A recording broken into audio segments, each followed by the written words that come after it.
Good morning student. आज का हमारा टॉपिक है क्लास 12th के बिजनेस स्टडी के चैप्टर 7 निर्देशन, जिसके अंतर्गत आज का हमारा टॉपिक रहेगा मोटिवेशन अभिप्रेरणा। तो हमारा टॉपिक क्या है? Main motivation. तो हम इस वीडियो के माध्यम से समझने वाले हैं कि ये मोटिवेशन है क्या, साथ ही हम मोटिवेशन के नेचर और उसके क्या बोलते हैं need nature motivation of important, ये सब का हम क्या करने वाले हैं, रीडिंग करने वाले हैं। ठीक है, तो चलिए आज का हमारा टॉपिक क्या रहेगा? अभिप्रेरणा। इससे पहले हमने मोटिवेशन को हिंदी में कहा जाता है अभिप्रेरित करना, आप सभी समझते ही हैं। तो हमारा आज का टॉपिक है मोटिवेशन। चलिए तो हम आज स्टार्ट करते हैं क्या अपना मोटिवेशन अभिप्रेरणा। तो देखिए, कार्य के प्रति लगाव या रुचि उत्पन्न करने की शक्ति क्या रहता है? अभिप्रेरणा कहलाता है। अब देखो, एक छोटी स्टोरी से हम स्टार्ट करते हैं। जैसे विद्यालयों में जब कोई स्टूडेंटों की पढ़ाई में मन नहीं लगता है, तब छात्रों ने कहा कि सर आज हमको पढ़ने का क्या नहीं हो रहा है, मूड नहीं हो रहा है। तब शिक्षक ने कहा कोई बात नहीं। सभी शिक्षार्थियों को उन्होंने बुलाया।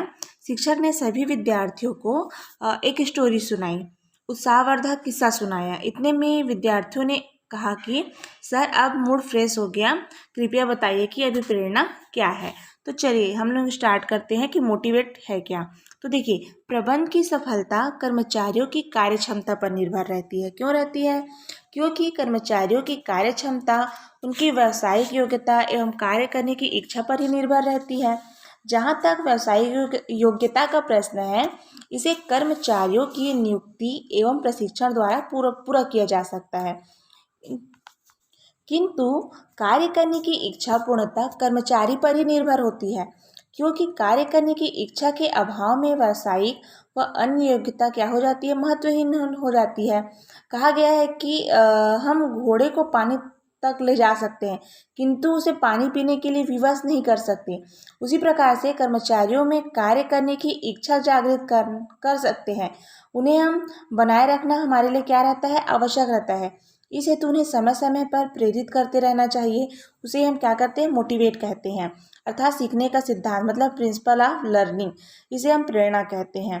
तो प्रबंध शास्त्र ने इसे क्या कहा है? अभिप्रेरणा मोटिवेशन कहते हैं। तो चलिए आइए समझते हैं कि अभिप्रेरणा का अर्थ क्या है।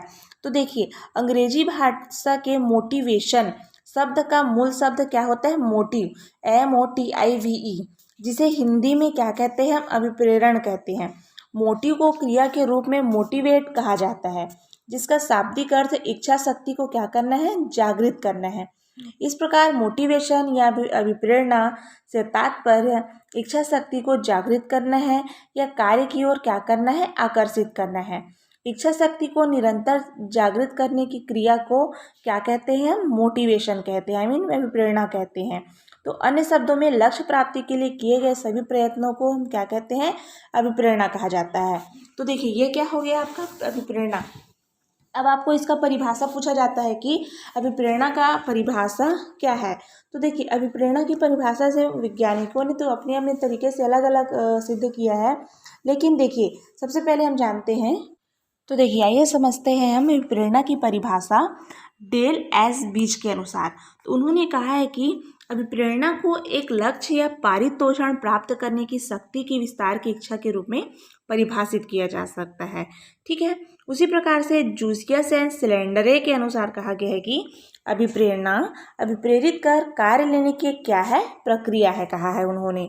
और साथ ही साथ माइकल जे जूसियस ने कहा है कि इच्छित क्रिया मार्ग की प्राप्ति हेतु इच्छा शक्ति के मार्ग में प्राप्ति हेतु किसी अन्य व्यक्ति को क्या स्वयं को प्रोत्साहित करने की क्रिया, अर्थात इच्छा प्रतिक्रिया की प्राप्ति हेतु सही बटन दबाना ही क्या कहलाता है? अभिप्रेरणा है। ठीक है, उसी प्रकार से आपका हो गया मैकललैंड के अनुसार कि अभिप्रेरणा वह प्रक्रिया है जिसमें प्रेरणाओं, उद्योगों, इच्छाओं, महत्वाकांक्षाओं, प्रयासों या आवश्यकताओं के माध्यम से मानवीय व्यवहार का निर्देशन, नियंत्रण, स्पष्टीकरण किया जा सकता है। अर्थात हम मुख्य रूप से उनकी परिभाषा समझ सकते हैं कि अभिप्रेरणा एक मनोवैज्ञानिक उत्तेजना होता है जो अधिकतम कार्य हेतु मनुष्य को प्रेरित करती है, अर्थात अधिकतम संतुष्टि प्रदान करती है। तो आई होप आपको समझ आ गया होगा कि अभिप्रेरणा है क्या और अभिप्रेरणा की परिभाषा क्या है। तो meaning and definition of motivation, जिसे आपने क्या किया अभी पढ़ा है। अब हम इसी में समझते हैं अभिप्रेरणा की प्रकृति एवं विशेषताएं, नेचर ऑफ मोटिवेशन। तो देखिए, सबसे पहले हम समझते हैं अभिप्रेरणा की प्रकृति एवं विशेषताओं के अंतर्गत अभिप्रेरणा क्या होती है, मनोवैज्ञानिक है। तो देखिए, अब मनोवैज्ञानिक बोला जा रहा है अभिप्रेरणा को, तो क्यों बोला जा रहा है, तो जिसके लिए प्रसिद्ध प्रबंध शास्त्री मैकललैंड ने कहा है कि अभिप्रेरणा की धारणा मुख्यतः मनोवैज्ञानिक है, जिसके द्वारा मनुष्य के मस्तिष्क में कार्य के प्रति नई धारणा उत्पन्न की जाती है। उनके अनुसार कार्य क्षमता व कार्य करने की इच्छा, working capacity and will to work क्या है, दोनों अलग अलग है। एक व्यक्ति शारीरिक, मानसिक एवं तकनीकी ढंग से कार्य करने की पूर्ण क्षमता रखता है, किंतु उसे कार्य करने की इच्छा नहीं है, अतः उसे मनोवैज्ञानिक मनोवैज्ञानिक तरीके से कार्य करने हेतु प्रेरित किया जाना चाहिए। ठीक है। अब देखिए, जनरल फूड कॉरपोरेशन के भूतपूर्व अध्यक्ष श्री क्लेरेंस फ्रांसिस ने कहा है कि आप व्यक्ति का समय खरीद सकते हैं, कि किसी विशिष्ट स्थान पर व्यक्ति की शारीरिक उपस्थिति खरीद सकते हैं, लेकिन आप किसी व्यक्ति का उत्साह, लगन, वफादारी व पहलपन को नहीं खरीद सकते हैं। यही क्या कहलाता है, आपका अभिप्रेरणा पूर्णतः मनोवैज्ञानिक रहता है। अब दूसरा प्रकृति के अंतर्गत हम समझते हैं कि अभिप्रेरणा एक सतत प्रक्रिया है। ये सतत प्रक्रिया हम लोग अधिकतर सभी में समझते रहते हैं। तो देखिए, इसमें हम समझते हैं कि अभिप्रेरणा एक सतत प्रक्रिया, वो क्या है, तो अभिप्रेरणा लगातार चलने वाली एक क्या है, प्रक्रिया है, क्योंकि अभिप्रेरणा का प्रभाव कुछ समय तक ही रहता है। अतः श्रेष्ठ व शीघ्र कार्य हेतु बार बार अभिप्रेरित करना आवश्यक है।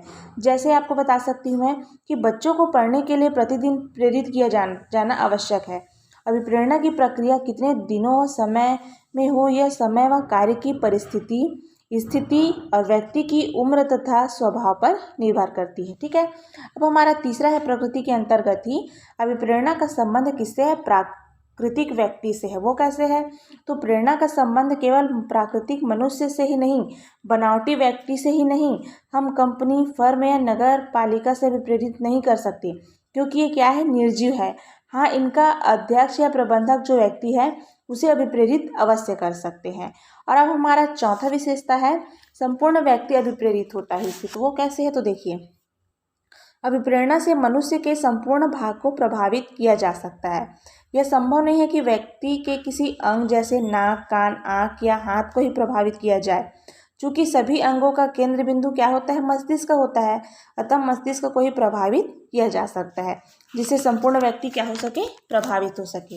और हमारी पांचवी विशेषता मीन प्रकृति है, तो वह है आपका अभिप्रेरणा व्यक्ति के अंदर से आती है। तो देखिए, अभिप्रेरणा आंतरिक होती है, मतलब अंदर से होती है, अतः इसका प्रभाव आंतरिक होता है, इसलिए अभिप्रेरणा का परिणाम अंदर से ही आता है। अंदर से तात्पर्य किससे बोला जा रहा है, मन या मस्तिष्क से बोला जा रहा है। अब हमारा छठवां विशेषता है, इसी में अभिप्रेरणा के अनेक स्रोत होते हैं। तो कौन कौन से स्रोत हैं, मौद्रिक और अमौद्रिक दोनों होते हैं, जैसे आपका पदोन्नति, मनोबल बढ़ाना, पुरस्कार, बोनस, वेतन, लाभांश और आदि। ठीक है। सातवां आपकी प्रकृति है, इसमें अभिप्रेरणा गतिशील होता है। मोटिवेशन क्या होता है, गतिशील होता है। जैसे मनुष्य की आवश्यकताएं क्या होती है, बहुत ही ज़्यादा है, मतलब अनंत होती है। अतः मनुष्य से पूर्ण सहयोग व कार्य लेने के लिए उनकी आवश्यकताओं का विशेष ध्यान रखना पड़ेगा। उनकी आवश्यकताओं के अनुकूल अभिप्रेरणा के स्रोतों को खोजना पड़ेगा। इस प्रकार अभिप्रेरणा क्या कहता है, गतिशील प्रक्रिया कहलाता है। और लास्ट विशेषता के अंतर्गत लास्ट हम चलते हैं, आपका अभिप्रेरणा मानवीय संतुष्टि का परिणाम है। तो क्यों बोला जा रहा है कि इसको मानवीय संतुष्टि का परिणाम, तो देखिए, मनुष्य जो भी कार्य करता है वह किसी न किसी प्रेरणा का ही क्या है, परिणाम है। यह प्रेरणा किसी आवश्यकता के कारण उत्पन्न होती है। अपनी आवश्यकताओं व इच्छाओं की पूर्ति हेतु प्रेरणा उत्पन्न होती है और प्रेरणा से ही कार्य क्या होता है, सफल हो पाता है। अतः प्रेरणा मानव को क्या करता है, संतुष्टि प्रदान करती है।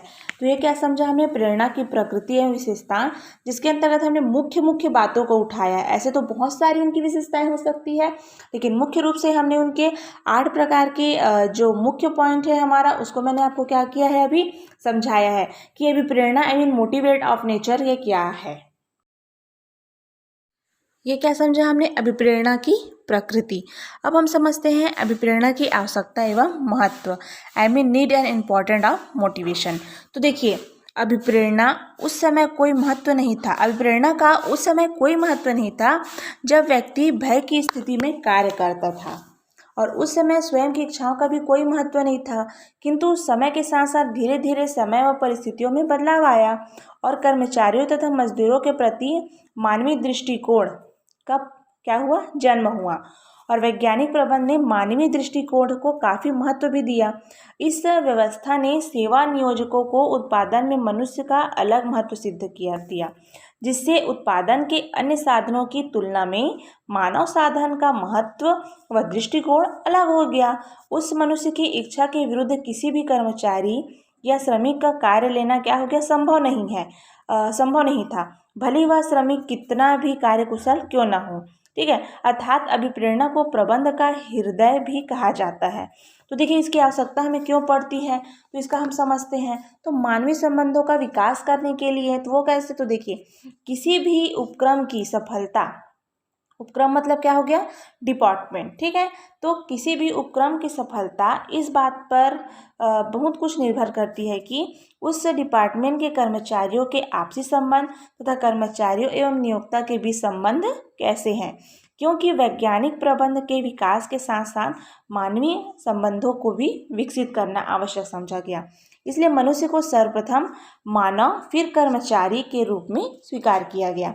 चूँकि अभिप्रेरणा से मानव को संतुष्टि मिलती है, इससे कार्य अच्छा होता है और उपक्रम के अच्छे मानवीय संबंधों का भी विकास होता है। इसलिए इसका हमको क्या पड़ी, आवश्यकता पड़ी। ठीक है, अब हमें मोटिवेट करने की आवश्यकता क्यों पड़ी, तो लक्ष्यों की प्राप्ति के समय पर इसको मोटिवेट, मतलब लक्ष्यों की प्राप्ति के समय पर भी हमें इसकी आवश्यकता पड़ी। तो क्यों पड़ी, तो डिपार्टमेंट का उद्देश्य लक्ष्यों की प्राप्ति ही नहीं, अपितु लक्ष्य को समय पर प्राप्त करना भी, मतलब जो भी कंपनी रहती, जो भी डिपार्टमेंट रहती है, लक्ष्यों को, उद्देश्यों को केवल प्राप्त करना नहीं, बल्कि उसे समय से पूर्ण करना भी क्या रहता है, महत्वपूर्ण होता है। क्योंकि जो उत्पादक श्रेष्ठ कच्चा माल, मशीन व अन्य सुविधाएं कितनी भी क्यों न बढ़ा दे, जब तक श्रमिक कार्य की इच्छा नहीं रखेंगे, लक्ष्य की प्राप्ति संभव नहीं है। अतः श्रमिकों की इच्छा को कार्य के अनुरूप बनाए रखने के लिए अभिप्रेरणा का क्या है, हमारे लिए विशेष महत्व है। अब हमारा तीसरा हिस्से में आवश्यकता में उत्पादन में वृद्धि करने के लिए भी हमें मोटिवेट करने की आवश्यकता पड़ी। तो वो क्यों है, तो उपक्रम का उद्देश्य कम से कम लागत में अधिक से अधिक उत्पादन करना होता है।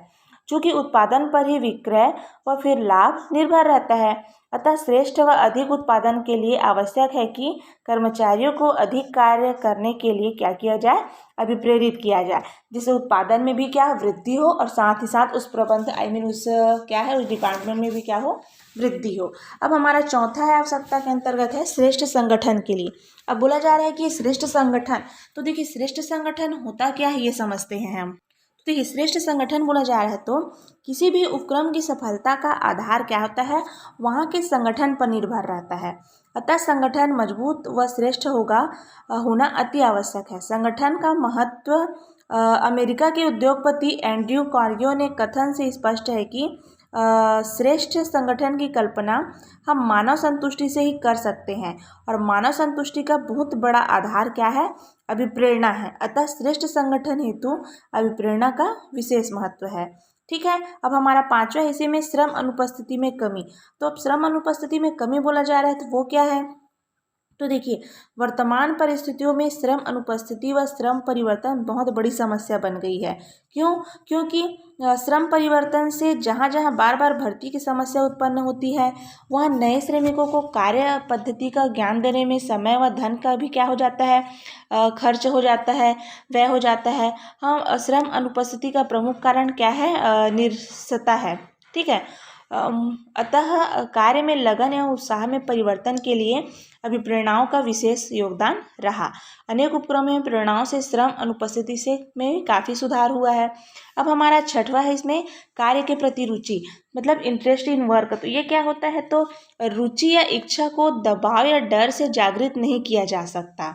कुछ ऐसे छात्र जिनको पढ़ने अच्छे कार्य करने व अच्छे सांस्कृतिक कार्य के प्रति अरुचि रहती है, मतलब उनको ये सब कामों में उनकी दिलचस्पी नहीं रहती है।